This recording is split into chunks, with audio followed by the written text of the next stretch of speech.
కాకినాడ పోర్టులో multi disciplinary committee విచారణ చేస్తోంది. రేషన్ బియ్యంతో ఉన్న స్టెల్లా ఎల్ షిప్ పరిశీలిస్తున్నారు. షిప్లో ఉన్న రైస్ లోడును తనిఖీ చేస్తోంది కమిటీ. శాంపిల్స్ సేకరించి డాక్యుమెంట్లను పరిశీలిస్తున్నారు.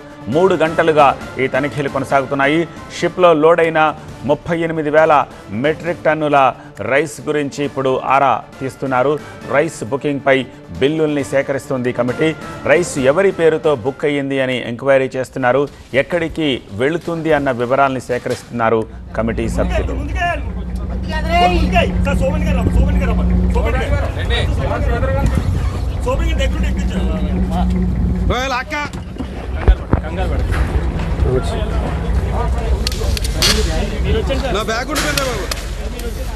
మీరు video editing and thumbnail designing ని నా నుండి నేర్చుకోవడానికి ఇప్పుడే ఫ్రీడమ్ యాప్ ని డౌన్లోడ్ చేసుకోండి.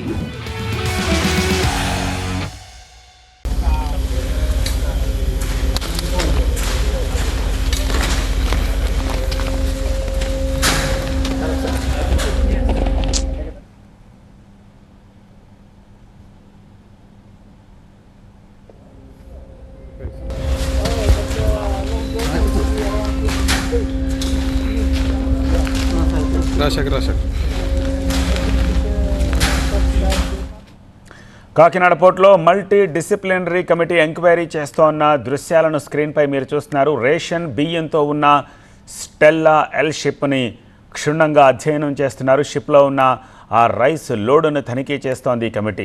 శాంపిల్స్ని సేకరిస్తున్న దృశ్యాలను చూస్తున్నాము. డాక్యుమెంట్లను పరిశీలిస్తున్నారు. 3 గంటలుగా ఈ తనిఖీలు కొనసాగుతున్నాయి. షిప్లో 38,000 మెట్రిక్ టన్నుల రైస్ లోడ్ అయి ఉంది. ఈ రైస్ బుకింగ్పై బిల్లుల్ని సేకరిస్తుంది కమిటీ. అసలు ఈ రైస్ ఎవరి పేరుతో బుక్ అయ్యింది, ఎక్కడికి వెళుతుంది అన్న వివరాలను సేకరిస్తోంది కమిటీ.